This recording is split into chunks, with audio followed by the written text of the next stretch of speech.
In this video, I want to discuss the 3 keys to having a great slice approach. The reason having a great slice approach is so important is because when you get that low ball, what are you going to do? Are you going to try to get up there and just hit a topspin ball? Well, you're not going to have time.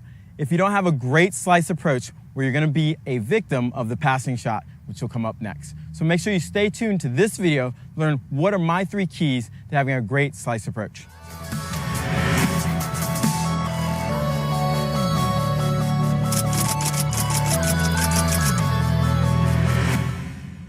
Like I was saying before, in this video you're going to learn the 3 keys to having a great slice approach.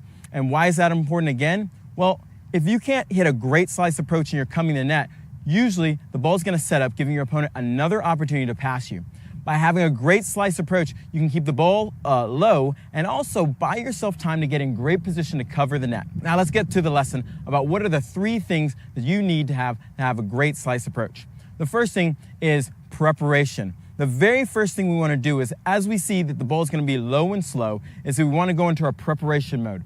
One of the biggest mistakes I see players making when they go into preparation mode for the slice backhand is they actually leave their elbow very low. So when they prepare, they just turn. So at this angle, what you're going to see is the racket going down, okay?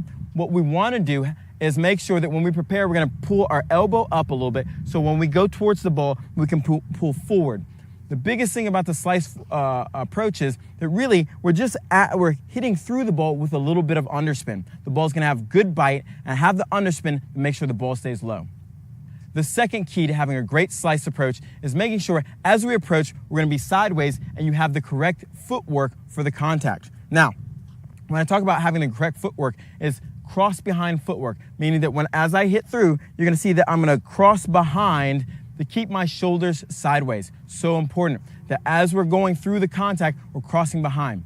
As we think about contact, in the third most important thing, when we make contact, we don't want to hack down on the ball. We actually want to start a little bit higher than the ball and come down and across, okay? Maintaining the racket face angle during contact. This is one of the biggest mistakes I see players making, that they do this cupping action where they hit and then they open the racket face, and what happens is the ball floats away and they don't have that nice biting slice. So in review, we want to make sure we're going to prepare nice and early with the elbow a little bit higher. Next, as we get to the ball, we prepare our step to do a cross behind to make sure that we keep our body and my shoulders sideways so we can get that ball to go down the line.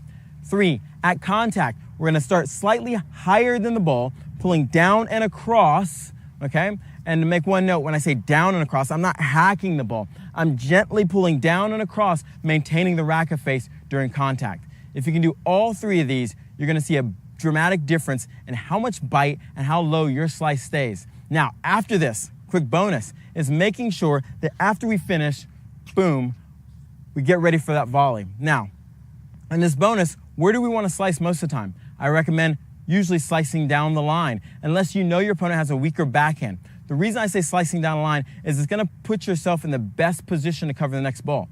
Now, there are opportunities to slice cross court. If you know your opponent has a weaker backhand, great, slice cross court. Just know that you're going to have to cover a little bit more ground to make sure you cover the passing shots. Hope you enjoyed this video. If you did, make sure you leave me a like or any questions or comments you might have below. And make sure you subscribe to my channel here, Total Tennis Domination, so you can get more free great videos right here. So go out, practice this, and play tough.